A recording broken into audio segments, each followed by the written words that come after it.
Welcome into the Wealth Lounge. I have here with me a special guest, Miss Rhonda Lewis, our sales manager and one of the senior loan originators in the Largo office. Thank you for joining me. Yes, and let's just first note that I'm senior because I've been doing this for 27 years. 27 years. Not because I'm old. I know that's right. Get it correct, y'all.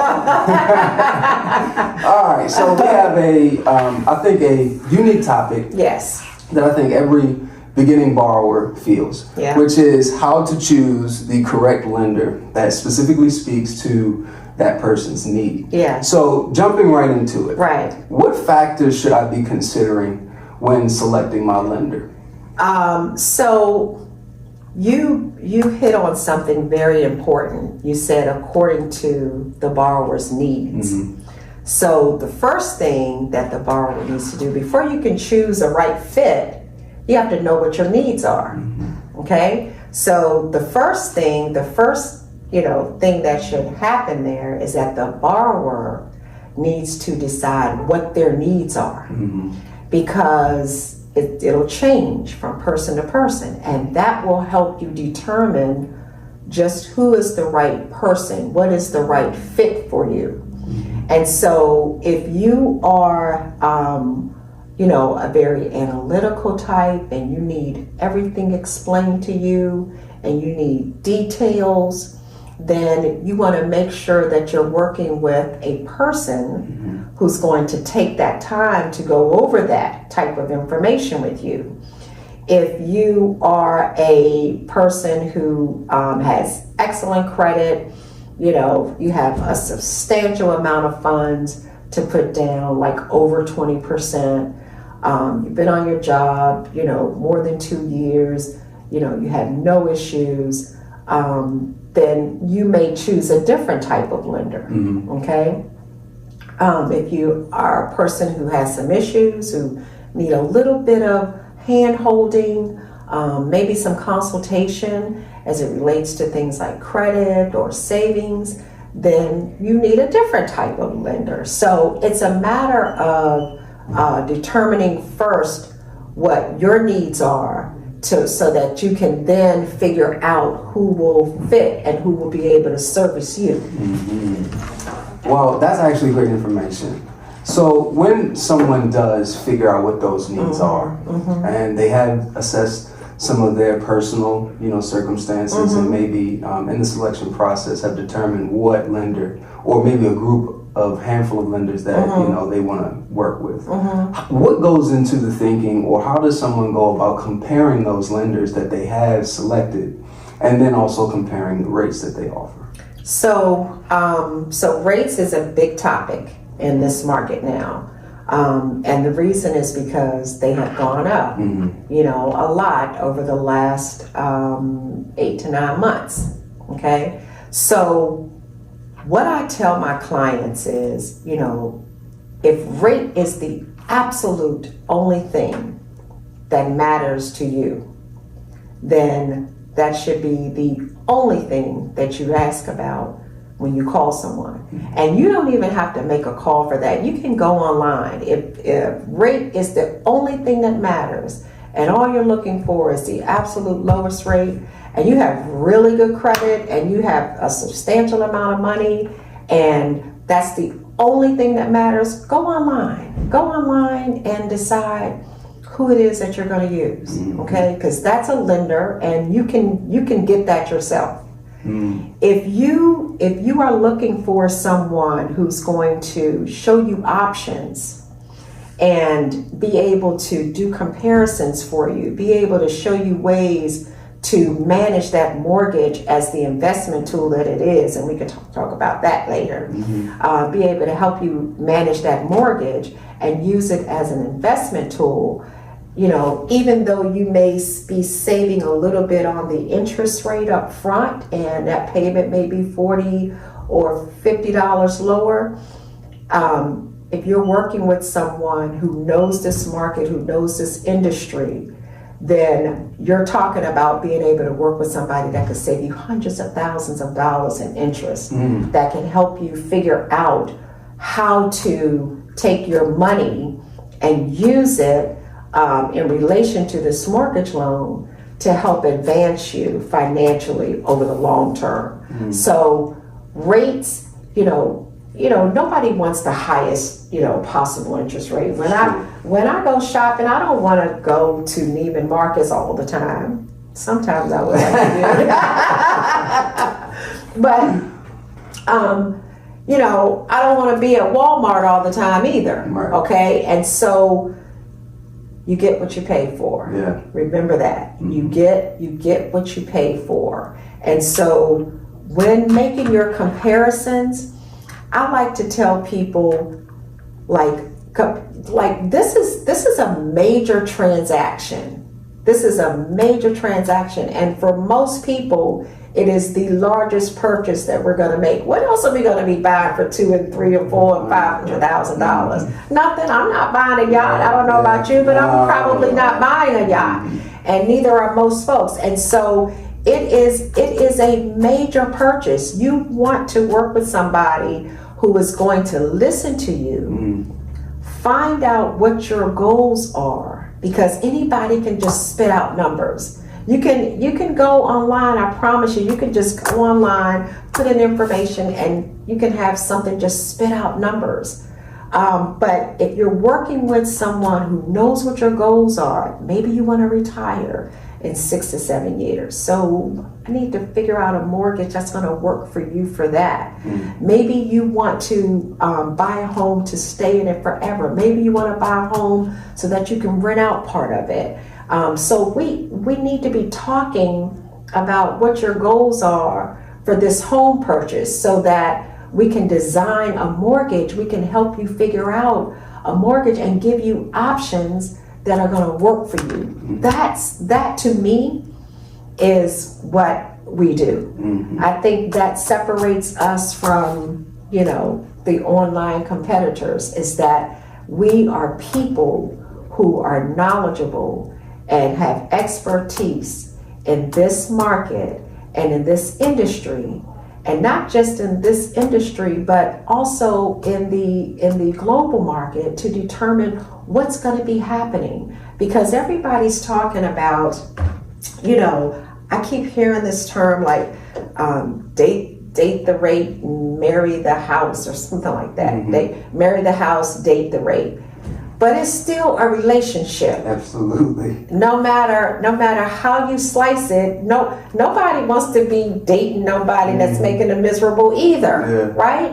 And so, we are going to be going into a refinance market, but I don't think it's going to be like this long overdrawn, period of time. And if you're working with someone who takes you in, who you establish a relationship with, and who is committed to being your mortgage person. Everybody should want like their mortgage person, okay? And that is your person, so that you can call them after you go to close and, hey, I got this in the mail, what is this? And my taxes are due, and what do I, like, you want to have your person, because when something happens in the market, you want to be able to have somebody that can call you and say, hey, this is what's going on.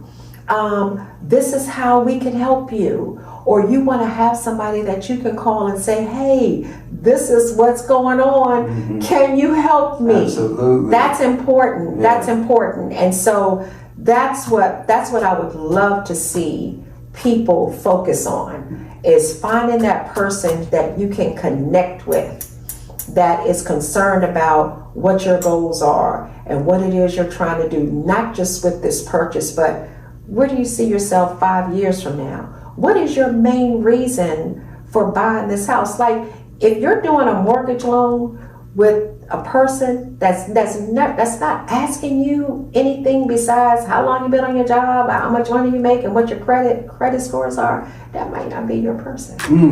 The power in that statement to me, the way that I hear that is this: I have not yet forgotten that although this is a numbers business, there's still a level of humanizing that needs to be done. Well, I think that what you just stated is probably the what most people think, is that this is a numbers business, but it's not. It's a people business. This is a people business first, and then we help to figure out the numbers, but this is a people business. And anybody that's in this business that only cares about the numbers, they're missing it. They're missing it because it's too big of a deal. Yeah. This is not, we're not buying a couch.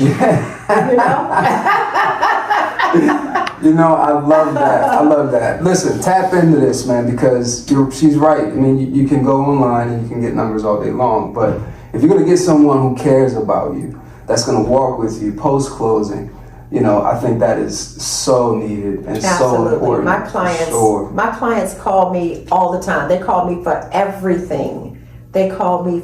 everything. And some things I'm able to provide the assistance for them, and some things I'm able to provide resources that can assist them. But that's having your mortgage advisor. That's having your person. Relationships. I love it. That's what this is. I love it. Okay, so now that you sold me, because you sold me. Yes. All right, yes. You sold me. Yes. What am I bringing to make sure that I'm prepared to start this process? So what kind of documentation do I need to begin to get together? And what do you need to begin to assess my situation? So, you know, the first thing I tell my clients is, you know, like when we talk, so the process is this. If someone is referred to me or someone reaches out to me to assist them with a mortgage loan, the first thing I want to do is talk to them.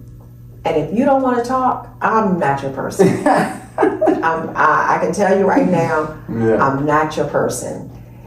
Because I need to talk to you so that you can, you know, understand who I am, and that I can understand who you are, so that, because I'm going to be working with you. I see this as us going into this together.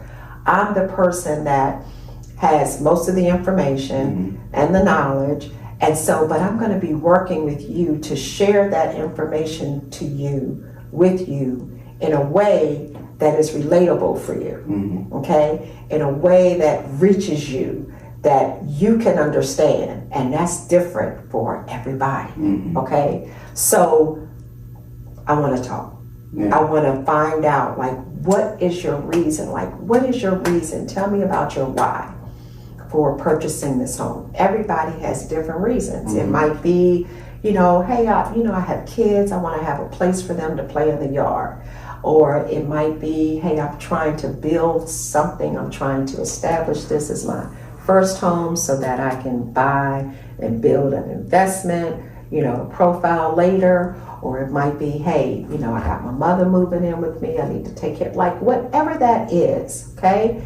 What is your reason? Like, have a why. Don't be just out here just willy-nilly like, you know, I just woke up today and I was like, somebody said I need to buy a house. You need to have a reason, because that reason, that compelling reason, is going to be what you need in order to see this through. Yes. Okay? You need something that's going to make you keep working towards this, because everybody's path is not smooth.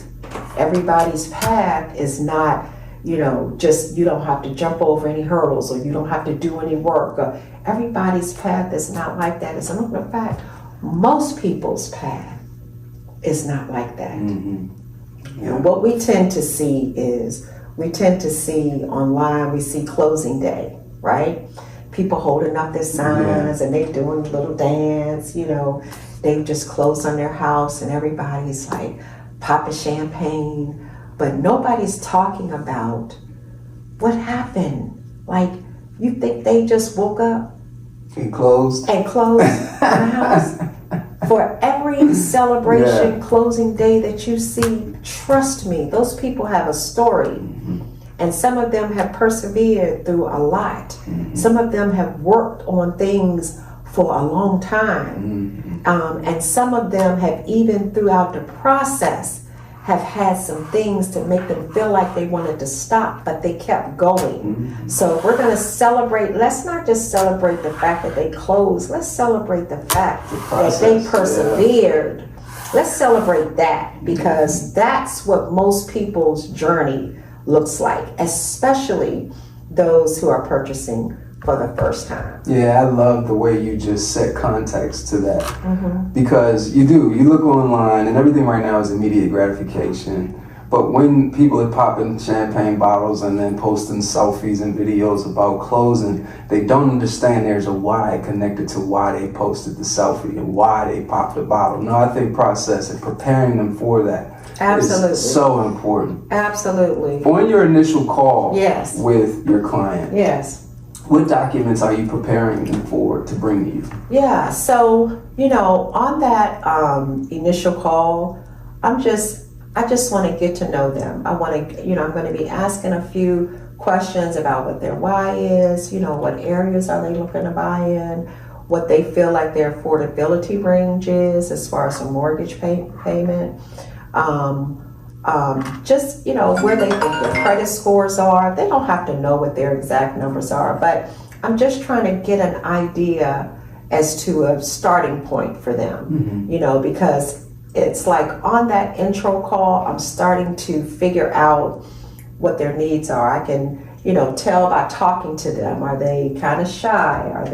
Do they have some issues with fear? Do they have some issues with trust? So those are things that I like to get to know about my clients, so that, again, I can be better suited to relate to them and be able to serve them in the way that they need to be served. Once I talk to them, they're going to receive an application link. So they're going to get an email, and it's going to have a link on there for them to complete an online application, and it's going to request their basic documents. So we're basically looking at income and assets. So income, assets, and identity. Okay, so we want to make sure that you are who you say you are. So let's put some quotations around that. All right, income, asset, and identity. Absolutely. So we're just going to be looking for like basic information: W-2s, pay stubs, if they're using a special program, tax returns. So we're just looking for that basic information. And they're going to send that information to us through a secure portal, and then we're going to review that. So that's where the work comes in on our side, and I think that's kind of what separates us from other lenders and other mortgage advisors, is that we're going to actually review and analyze their information, and we're going to use that coupled with the information that they provided us to set up some loan options for them. So if a person's told me that, they have $40,000, but they're only comfortable putting up $20,000, I'm not going to give them options where they need $50,000, right? So that helps us to be able to present them with some options.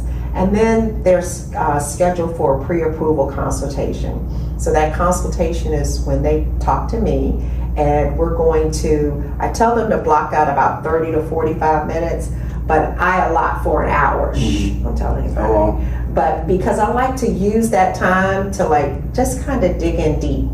And that's when we go over options and numbers and payments and, price ranges and down payment assistance programs, and, if you pay points or if you don't pay points, or, if you purchase in this area as opposed to this area, condo versus a townhouse versus a single family home. So we go over those numbers, because at the end of that call, I want them to feel confident about what their starting point is. When they finish with that call, they should be able to communicate to their realtor that, hey, this is the price point that I want to start looking at houses at.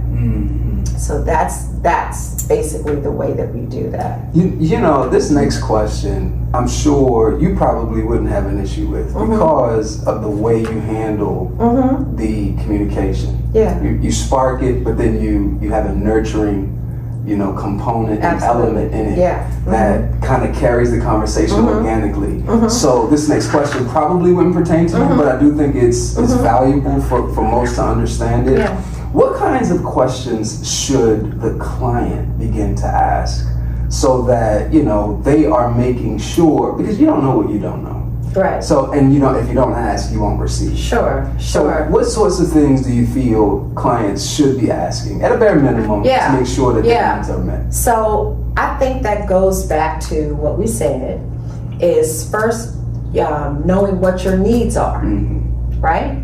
So let's say I'm client A, and it's real important to me that I be constantly kept up to date on what's going on. When I'm talking to a lender, I want to know, like, how will you communicate with me? How often will you communicate with me? And when am I able to reach you? Am I able to reach you? How should I address you with my questions or concerns? What is the fastest way to get my questions and concerns answered, if that's what's important to you. I may be client B who has some issues. My credit scores may not be quite right. I may need to save up a little bit of money. So I'm going to be talking to you and saying, hey, what resources do you have that can provide me with assistance in getting to where I want to be? And so, most people, if I think about clients on a scale of 1 to 10, people think everybody that goes to closing came in at a 10. They didn't. Most people come in at around a 6 or a 7, okay? And we have to work with them. We work with them to get them to a 10, okay? And 10, we'll call 10 like completely able to be pre-approved and ready to look. And most people don't come in at a 10, okay? And so you want to know from that lender, like, how are you going to assist me? So most folks need a plan. And so that's what we do. We provide a plan. If you're not there, like, people want to know, what do I have to do? Okay, what do I have to do to get there? And I can't tell you the number of times that I've had people call me and say, well, I talked to ABC lender and they told me I didn't qualify for anything. Okay, but then what? Like, there's always some information that we can provide. There's always, I don't care what a person's situation is, there's always some assistance that we can provide. And so being able to give them a plan and say, okay, listen, this is what you need to do. Now, it's going to be up to them to do it if there's things that they need to actually do. It's going to be up to them to go back to that why. Is that why strong enough? Is that why strong enough for you to do some work to get to where you want to be? That's on the client. So, asking those questions though, asking, what the turn times are, from the point that I get a contract, how long is it going to take for me to go to closing? I would want to know, if I were out here looking for a lender, I would focus more on the person that I'm working with than the company, because the company is the company. I agree. And in most cases, as it relates to a mortgage loan, you're dealing with a person, and it's that person who's going to serve you. The company, has their policies and rules and procedures on the back end, but how is that person that you're working with going to be working with you and serving you and meeting your needs? I would also want to know, what happens if I'm looking for houses and it's after hours? Or what happens on the weekends if I'm out looking at houses and I need to write an offer? Who do I reach out to? who can I contact to get numbers? Nobody wants to write on a house and not know what their payment is. That's just like going to the store and going up to the cash register and you haven't looked at the tag. You don't even know. You don't even know. Like, come on now. Nobody's gonna do that. So nobody wants to like commit themselves on a house without knowing their numbers. And so this market is moving fast. We're in that market. It's heating up. And so things are happening fast. And so you want to know that you have someone who's going to be able to serve you during the times that you need to be served. So, I would be asking that. I love all of that. If you're not prepared now, I don't know what prepare you at this point. But Miss Rhonda Lewis, listening to her wisdom, you can tell that you've been in this business for quite some time. And over the course of 27 years, I can hear in you that you care more about the person as opposed to the closing. So this is all great information. Thank you so much for joining me. It was my pleasure. This is another informative video for the Wealth Lounge. Thank you guys for joining us, and we will see you all next time. Absolutely.